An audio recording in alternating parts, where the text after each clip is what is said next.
name is Miguel, and in Igbo, the Igbo language has tones. So for me to be able to play the name with my instrument, I'll have to give it Igbo tones. So you hear something like Miguel,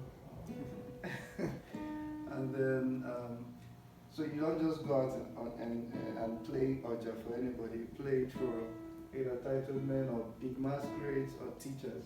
And in a very great sense, teachers are big masquerades because masquerade in my place is not just mask in the face, it's spirit manifest.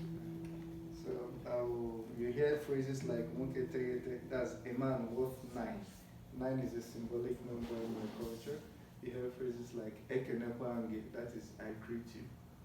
You hear phrases like Yagazie, Yadereginamwa, that is may it go well for you.